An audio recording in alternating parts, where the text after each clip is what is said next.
আজকের মানুষরা সাক্ষী দিচ্ছি উনি অত্যন্ত ভালো মহিলা ছিলেন, ভালো ভদ্র মহিলা ছিলেন। উনি জনসমুখ কখনো দেখতাম না। আমি পর্দার ভাষায় বহুবার দিয়েছি, আমি নিজেও দেখিনি। এরকম একজন পর্দানশীল মহিলা নারী যিনি একবারে পর্দারান করে থাকেন, এমন একজন নারীকে আসবে যে সম্মান ফর্দের কারণে জনগণের কারণে আমাদের বেতন দিয়েছেন। আমরা এটাকে আমাদের মঞ্জুর করুন এই কামনা করে এবং আমাদের আমাকে দেশকে উচ্চ মাকাম দান করুন এই আবেদন করে, বিশেষ করে আমাদের ফর্দকে ধৈর্য ধারণ করার প্রবিধান করুন এই কামনা করে আমার বক্তব্য শেষ করছি। আসসালামু আলাইকুম ওয়া রাহমাতুল্লাহ। ধন্যবাদ জনাব ফখরুল ভাই। প্রিয় উপস্থিতি, আমরা এমন একজনের আজকে শেষ বিদায়ে জানাজা উপস্থিত হয়েছে যিনি আমাদের ভাবে আমাদের এমপি সাহেব 1991 সাল থেকে এই পর্যন্ত এখানে এমপি ছিলেন। উনি 6 এখানে এমপি ছিলেন, কিন্তু কোনোদিন আমাদের এই ভাবিকে দেখিনি রাজনীতি নিয়ে কারোর পক্ষে বিপক্ষে কোনো তদবির করতে। যিনি আমাদের সাথে একজন মায়ের মতো আচরণ করেছেন। আজকে আমরা ওনার শেষ বিদায় সবাই এখানে একত্রিত হয়েছি।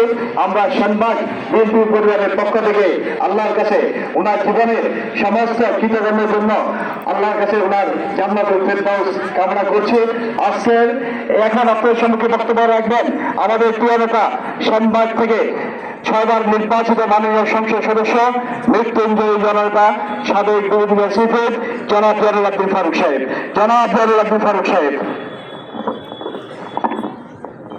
বিসমিল্লাহির রহমানির রহিম। আমার প্রিয় এলাকাবাসী, নোয়াখালী জেলার প্রত্যন্ত অঞ্চল থেকে এবং ঢাকা থেকে, চট্টগ্রাম থেকে, খুলনা, পাবনা থেকে অনেক হিতাকাঙ্ক্ষী আজকে 50 বছর যার সাথে সংসার করেছি সেই কানিজ ফাতেমা একজন উচ্চশিক্ষিত মেয়ের আজকে আমার স্ত্রীর জানাজায় অংশগ্রহণ করেছেন।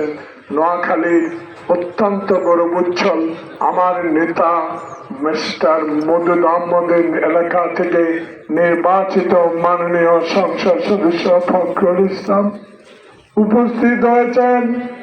নোয়াখালীর জেলা প্রশাসন, নোয়াখালীর পুলিশ প্রশাসন, সেনবাগ উপজেলা, সেনবাগ পৌরসভার প্রশাসন, ইউনো এবং এডিশনাল এসপি সাহেব চট্টগ্রামে থাকার কারণে উপস্থিত হতে পারেন নাই।